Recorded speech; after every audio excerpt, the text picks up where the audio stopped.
The shuttle docked at Prime Nexus after 3 days of travel through hyperspace. Daniel Carter had spent most of that time reading and thinking. He had slept very little. Every time he closed his eyes, he saw the faces of the council members staring down at him, laughing at the small human who dared to stand before them.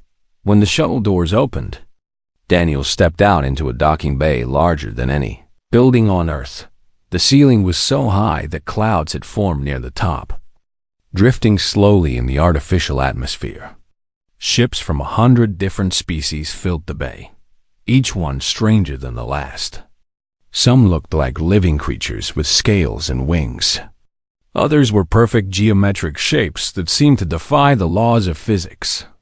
Daniel's small shuttle looked like a toy compared to them. A guide was waiting for him. It was a mechanical being, a robot that stood 8 feet tall with a smooth silver body and a face that had no features except 2 glowing blue eyes. It spoke in a voice that sounded like wind chimes. The guide told Daniel to follow it. The hearing would begin in 2 hours. Daniel walked behind the robot through corridors that seemed to stretch forever. The station was built to make visitors feel small, and it worked. The walls were decorated with carvings that showed the great victories of the council species. Daniel saw images of conquered worlds, defeated armies, and civilizations that had been wiped from existence. The message was clear. The council had ruled the galaxy for a very long time, and they had crushed anyone who challenged them. Other beings moved through the corridors around Daniel, but none of them looked at him. To them, he was invisible. Humans were still so new to the galaxy that most species did not even recognize them. Daniel was just another small creature walking through halls that had seen millions of small creatures come and go. After walking for nearly an hour, they reached a set of massive doors made of some dark metal that seemed to absorb light. The guide stopped and turned to face Daniel. It told him that he would wait here until he was called. When the doors opened, he would walk to the center platform and stand there until given permission to speak. He would address the council with respect. He would not interrupt. He would not raise his voice. Any violation of these rules would result in immediate removal. Daniel nodded. He asked if there was anything else he should know. The guide's blue eyes flickered. It told him that in the history of the Galactic Council, 4,712 petitioners had stood on that platform. Only 63 had left with a favorable ruling. The rest had been condemned, sanctioned, or destroyed. Daniel thanked the guide for the information. He kept his voice calm, but his heart was beating fast. The guide moved away, and Daniel was alone. He stood before those dark doors and waited. He thought about Earth, about his family, about all the humans who were counting on him without even knowing his name. He thought about his father, who had died when Daniel was young, and who had always told him that courage was not the absence of fear. Courage was being afraid and doing the right thing anyway.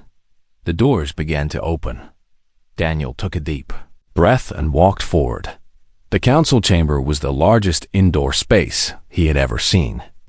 The ceiling rose nearly a mile above his head, decorated with holographic stars that moved and shifted like the real night sky. The floor was made of polished black stone that reflected everything like a dark mirror. And all around the edges of the chamber, rising up in a great circle, were 12 massive thrones. Each throne held a being from one of the 12 council species. Daniel had studied them all, but seeing them in person was different. They were huge. They were ancient. And they were all looking at him. The Vorath were insects that stood 8 feet tall, with hard shells the color of dried blood and eyes that showed no emotion. Their representative, Kathvoros, sat on a throne made of bones from conquered enemies. The crystalline dominion were beings of pure energy contained in geometric crystal shapes. Their representative, Prism 7, floated above its throne, humming with power that made the air around it shimmer. The Kathnori were reptiles who had been old when the first humans were learning to walk upright. Their elder, Vethsorum, watched Daniel with eyes that had seen more than any human could imagine. And there were 9 others. The plant-like Verdani, with roots that spread across their throne like living wood. The gas-dwelling Nebulans contained in special suits that let them survive in normal atmosphere. The 4-armed Taraki, covered in blue scales and known for their warriors. Each one was different, but they all had one thing in common. They all believed that humanity was beneath them. Daniel walked to the center of the chamber. There was a small platform there, barely large enough for one person to stand on.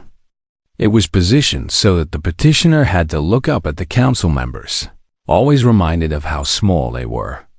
Daniel stepped onto the platform and stood straight. He did not bow. He did not look down. He met the eyes of Kethvoros directly and waited. The chamber was silent. Kethvoros spoke first. His voice was harsh, like metal scraping against metal. He announced that the human representative had arrived to answer charges of illegal expansion into restricted territories. He listed the 14 colonies that humanity had established in the outer spiral. He called them violations of galactic law. He called them acts of aggression against the natural order.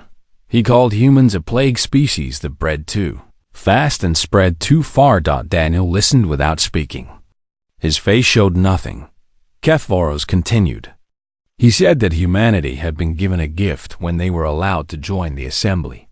They had been given access to technology and trade routes that should have taken them thousands of years to earn. And how had they repaid this gift? By grabbing more than they deserved. By pushing into territories that did not belong to them. By acting as if they were the equals of species who had ruled the stars since before Earth's sun had formed.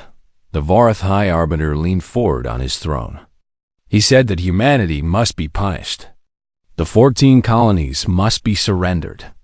Earth must accept 1,000 years of monitored restriction, during which no new colonies would be permitted, and all human ships would be tracked and controlled. This was the price of human arrogance. He said that several council members made sounds of agreement. The crystalline dominion hummed louder. The Taraki drummed their 4 hands on their thrones. Kethvoros asked if the human representative had anything to say before the council voted. Daniel looked around the chamber at all those ancient faces.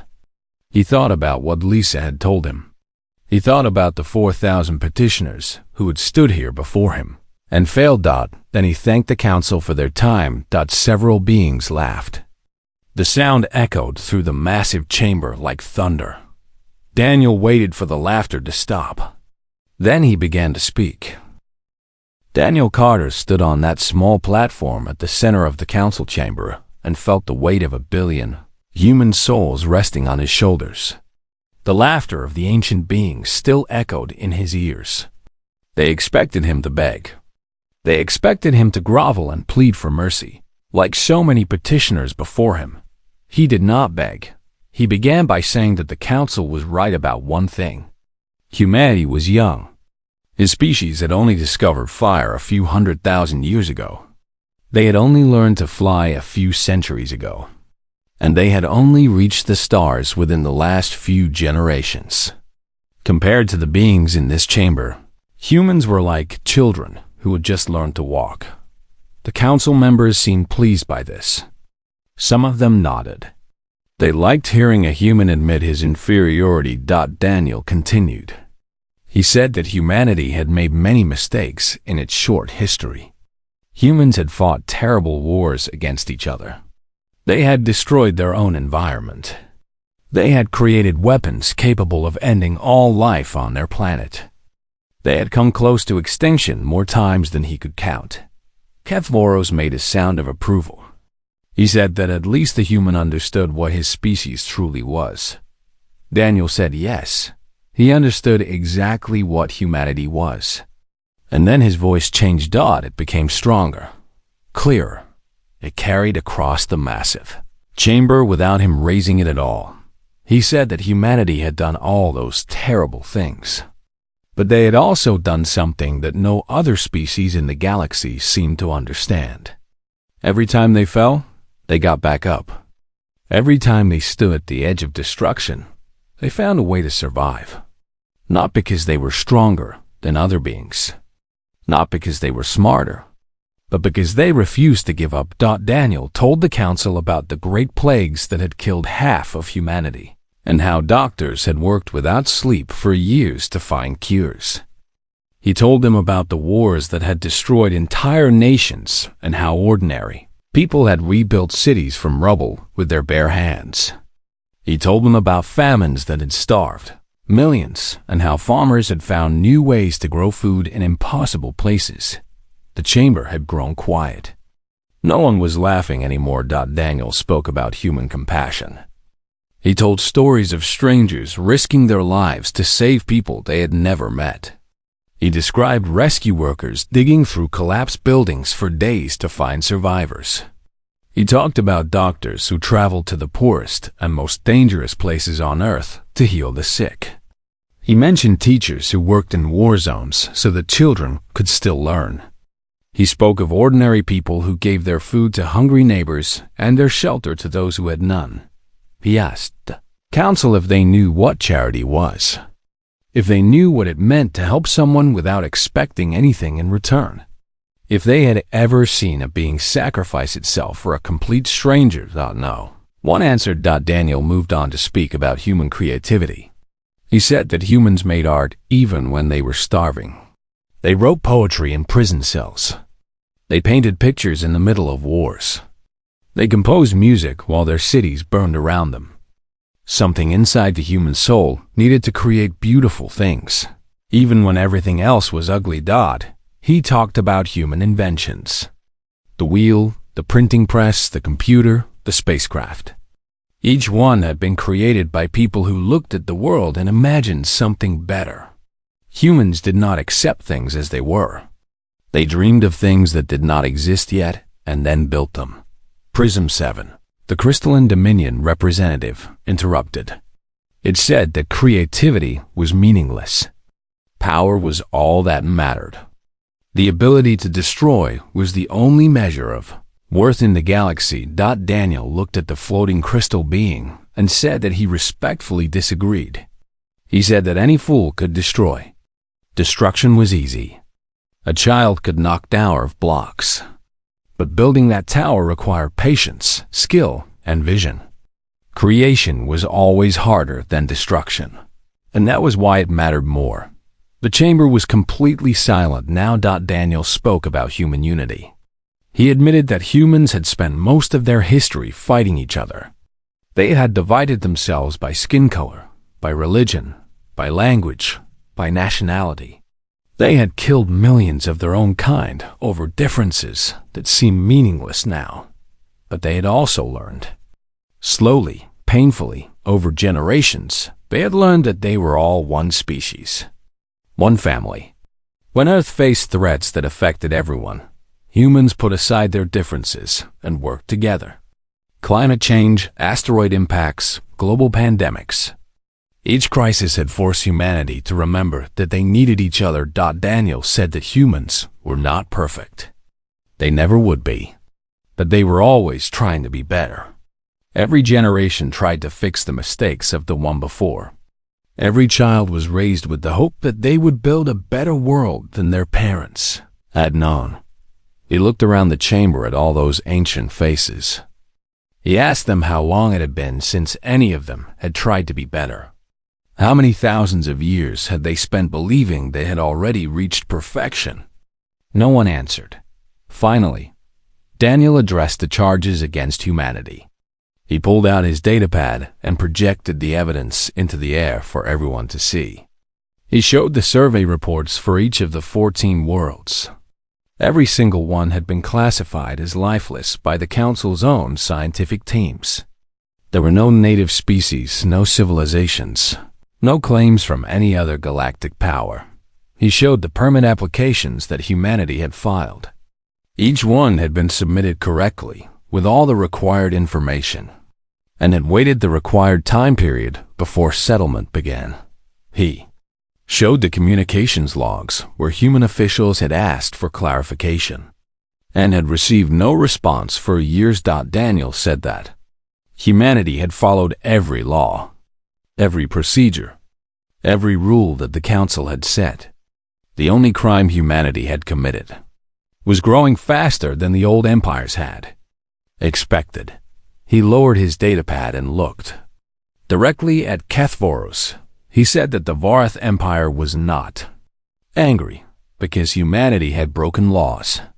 They were angry because humanity had followed the laws and succeeded anyway. They were angry because a young species had done in 12 years what had taken other civilizations thousands of years to accomplish. The Vorath High Arbiter's compound eyes flickered. His mandibles clicked together in what might have been anger or might have been something else. Daniel stood straight on that small platform, surrounded by giants, and waited for what would come next. Daniel Carter was eating his breakfast when the message arrived. He was sitting alone in the small dining area of the diplomatic vessel Endurance, looking out the window at the endless stars. The ship was quiet at this hour, and he liked the peace. He was chewing on a piece of toast when his communication device started to beep. He looked at the screen and felt his stomach tighten. The message bore the seal of the Galactic Council. In his 20 years as a diplomat, he had never received a direct message from the Council. Nobody he knew had ever received one either. He opened the message and read it 3 times to make sure he understood. Galactic Council demanded that humanity send a representative to answer charges of illegal territorial expansion. The hearing would take place in 7 days at Prime Nexus, the great station at the center of known space. Failure to appear would result in immediate sanctions against all human colonies and vessels. Daniel put down his toast. He was no longer hungry. He walked through the corridors of the Endurance until he reached the office of Lisa Morgan, his senior advisor. She was already awake, reviewing reports on her screen. Lisa was a sharp woman in her 50s, with gray hair and eyes that missed nothing. She had been a diplomat for longer than Daniel had been alive, and he trusted her judgment more than anyone else in the galaxy. She looked up when he entered and saw his face. She asked what was wrong. Daniel handed her his communication device without saying a word. Lisa read the message. Her expression did not change, but Daniel noticed that her hands gripped the device a little tighter. When she finished reading, she set it down on her desk and was silent for a long moment. She told him this was bad. Very bad. Daniel sat down in the chair across from her desk. He asked her what she thought the charges were really about. Lisa explained that the Vorath Empire and the Crystalline Dominion had been pushing against humanity for years. They did not like that humans had spread so quickly across the stars. They did not like that human technology was improving faster than anyone had expected. And most of all, they did not like that humans refused to act like the inferior species they were supposed to be. Daniel nodded. He had seen this attitude many times. In the 12 years since humanity had joined the Galactic Assembly, they had been treated like children at best and insects at worst. Their requests for trade agreements were ignored. Their cultural exchanges were mocked. Their diplomats were given the worst seats at every meeting and the smallest rooms in every station. But humanity had kept going. They had built colonies on distant worlds, developed new technologies, and formed friendships with some of the younger species who also felt overlooked by the ancient powers. This had made the old empires nervous. Lisa told Daniel that she believed this hearing was a trap. The council would find humanity guilty no matter what evidence was presented. They wanted an excuse to restrict human expansion forever, to keep Earth contained before it became too powerful to control. Daniel asked her what she thought they should do. Lisa said they should send Admiral Brooks with a fleet of warships. They should show strength. They should make the council understand that humanity would not be pushed around. Daniel considered this. He understood the logic. Many humans believed that the only language the galaxy respected was force. But he had spent his entire career believing in a different approach. He had learned 7 alien languages because he believed that understanding was more powerful than fear. He had studied the histories and cultures of dozens of species because he believed that connection was more valuable than conquest. He told Lisa that he wanted to go himself, alone. Lisa stared at him. She asked if he had lost his mind. Daniel smiled a little. He admitted that maybe he had. But he explained that sending warships would only confirm what the Council already believed about humanity.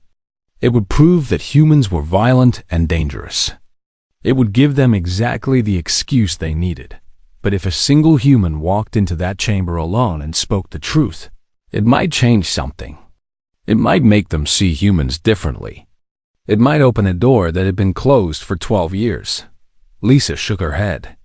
She told him he would be walking into a room full of beings who had been traveling the stars for hundreds of thousands of years.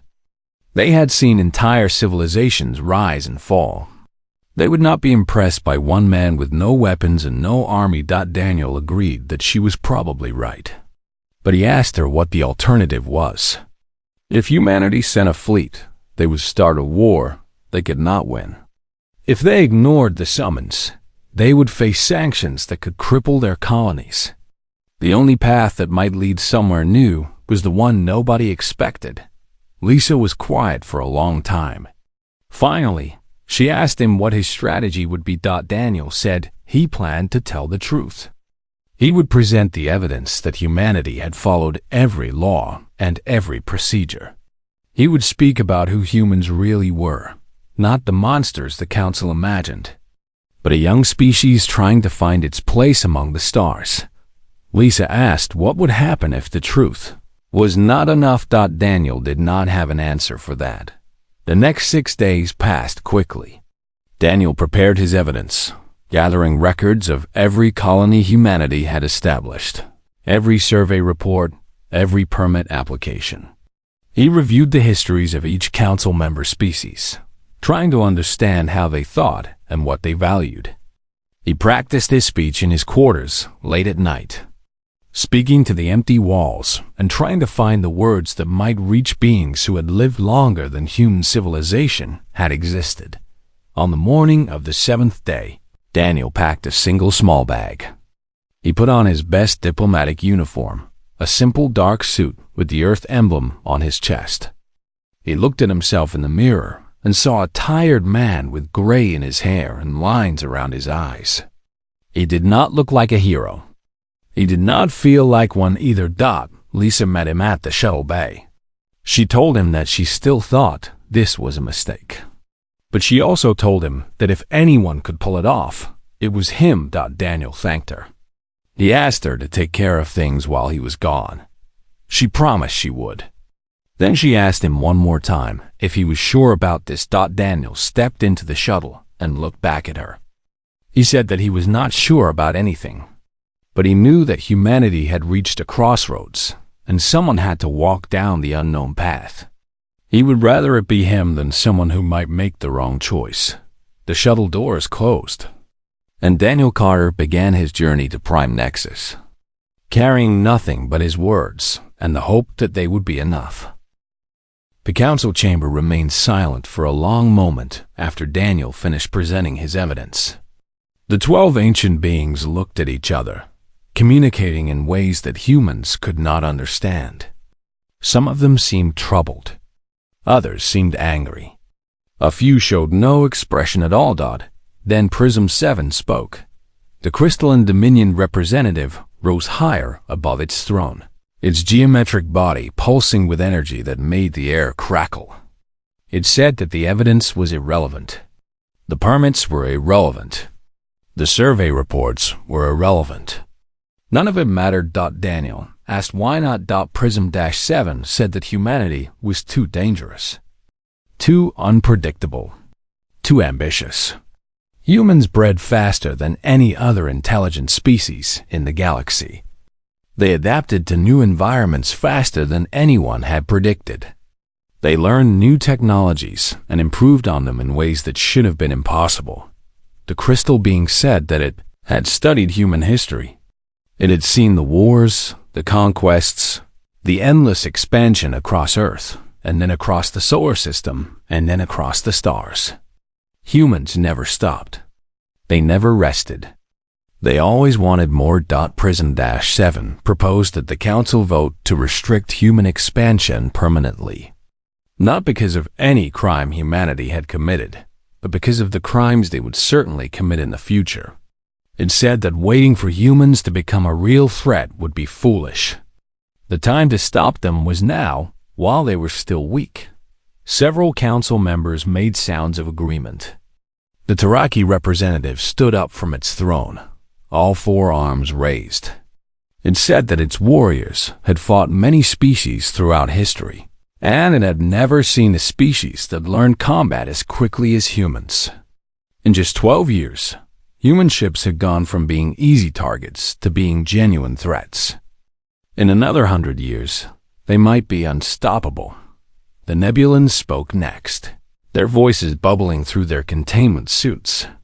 They said that humans consumed resources at an alarming rate. They used more energy, more minerals, more water than any species their size should need. If allowed to keep expanding, they would drain entire star systems dry.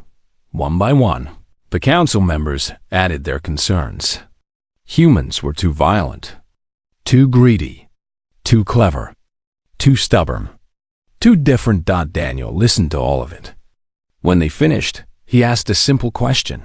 He asked if the council intended to punish humanity for things they had not done yet. Prism-7 said that prevention was better than punishment. Stopping a threat before it grew was simply wise. Daniel nodded slowly. He said he understood the logic. He said that he even understood the fear behind it. But he asked the council to consider something. He asked them to imagine how humanity felt. He said that for 12 years, humans had worked hard to prove themselves worthy. They had followed every rule. They had asked permission before doing anything. They had swallowed their pride and accepted insults and disrespect without complaint. They had done everything the council had asked of them. And now they were being told that none of it mattered. They were being told that they would be punished not for what they had done, but for what they might someday do. They were being told that no matter how hard they tried, no matter how carefully they followed the rules, they would never be accepted. Daniel asked the council what message they'd sent.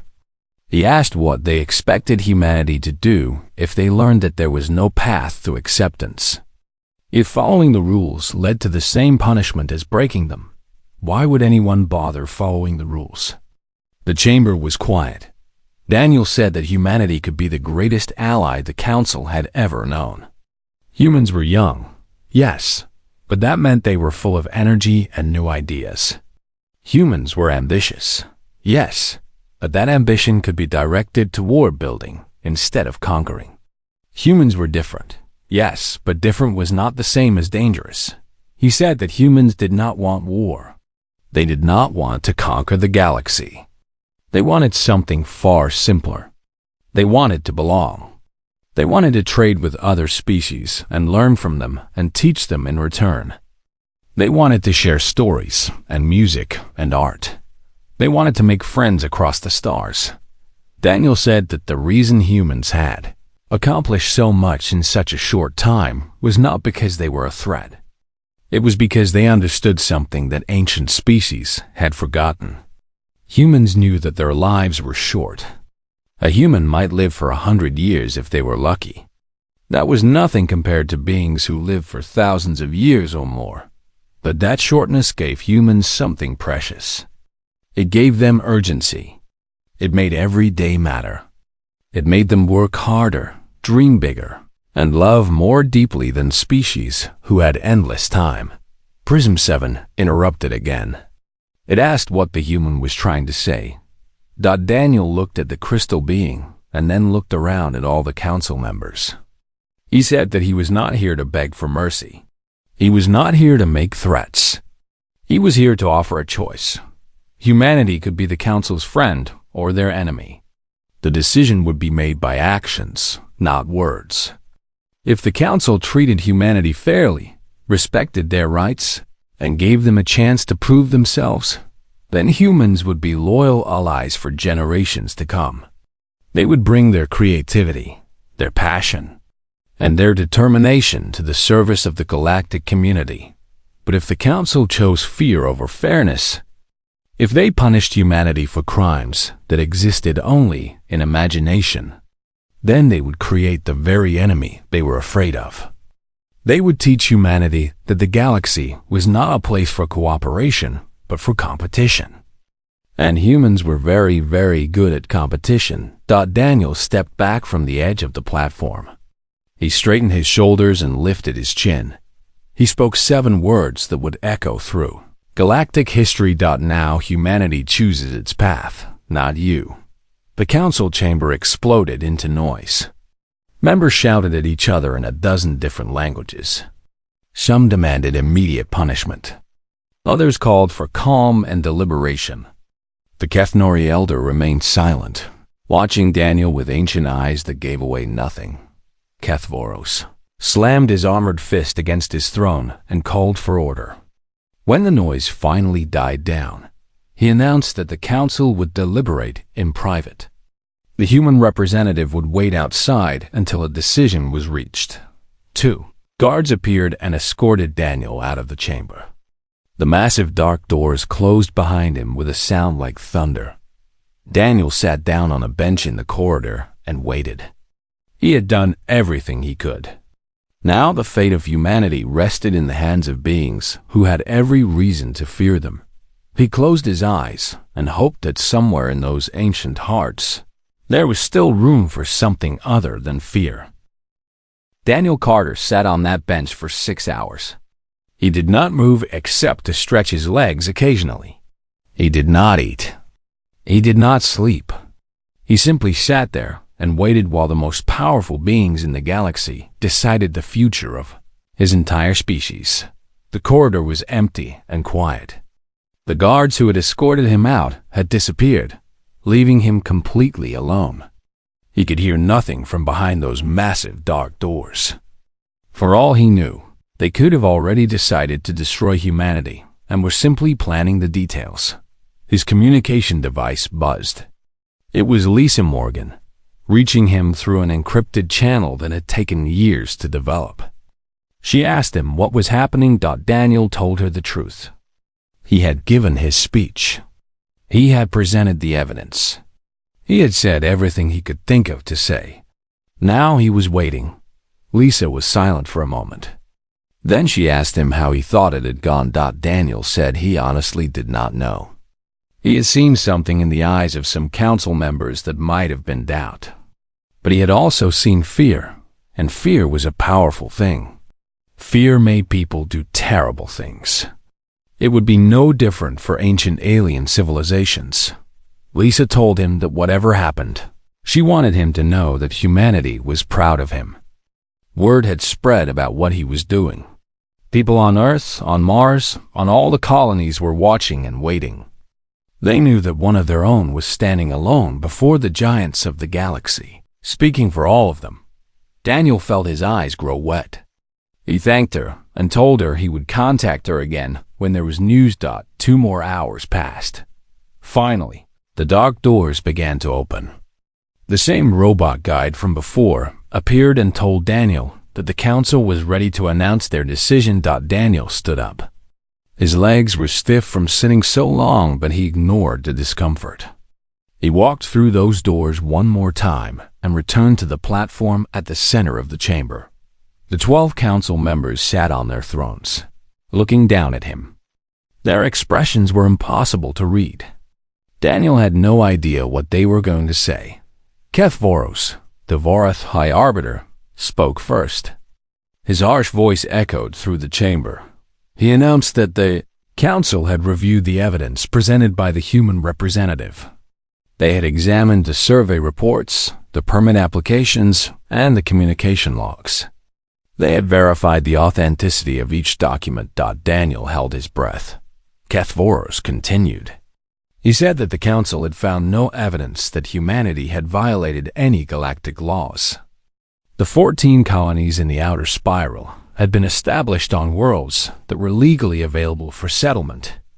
All procedures had been followed correctly. Daniel felt a wave of relief wash over him, but he forced himself to remain still. This might not be the end. The Varth High Arbiter said that, therefore, humanity would not be required to surrender their colonies. Earth would not face sanctions or restrictions based on these charges. Several council members shifted uncomfortably on their thrones. Prism 7's energy pulsed angrily, but the crystal being said nothing. HFY was not finished. He said that the council had also discussed the broader concerns raised during the hearing. They acknowledged that some members had acted with prejudice against humanity based on fear rather than evidence. This was not acceptable behavior for the governing body of the galactic community. He announced that a formal review would be conducted into the treatment of younger species within the assembly. Humanity and others like them would be given a fair hearing for their grievances. Daniel bowed his head, slightly in acknowledgement. He thanked the council for their fair judgment. He turned to leave, thinking that it was over. But then a voice called out to him. It was Vethsorm, the Kethnori elder, who had remained silent throughout the entire proceeding. The ancient reptilian rose slowly from its throne. Its scales were faded with age, and its movements were careful. But its eyes burned with an intelligence that had been gathering wisdom since before humanity existed. Vethsorm asked Daniel why he had come alone. Daniel stopped and turned to face the elder. He said he was not sure what the question meant. The Kethnori explained. It said that when species came before the council, they usually brought warships and armies. They brought threats and displays of power. They tried to intimidate the council into ruling in their favor, but this human had come with nothing. No weapons, no fleet, no army, just himself and his words. Vethsorm asked why. Daniel thought about the question for a long moment. Then he answered honestly. He said that humanity had learned long ago that true strength was not measured by the ability to destroy. Any creature could break things. Any fool could start a war.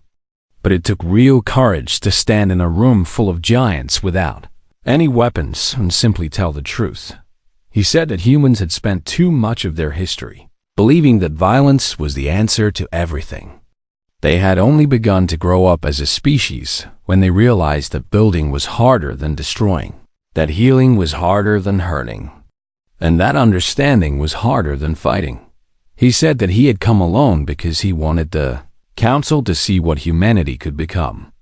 Not warriors, not conquerors, but a species brave enough to face its fears without hiding behind weapons. Vethsorm was silent for a moment. Then the ancient being did something that no one in the chamber expected. It bowed its head to Daniel. It said that in all its years, it had never seen a petitioner show such courage. It said that humanity had earned its respect today. Daniel bowed in return. Then he walked out of the council chamber. 3 months later, the Galactic Assembly officially elevated humanity to full membership status. It was the fastest such advancement in recorded history. Species that had been traveling the stars for thousands of years had not achieved what humanity accomplished in just 12 years. Daniel Carter was offered many honors when he returned to Earth. Politicians wanted him to run for office. Military leaders wanted him to become an ambassador. Corporations wanted him to represent their interests. He turned them all down.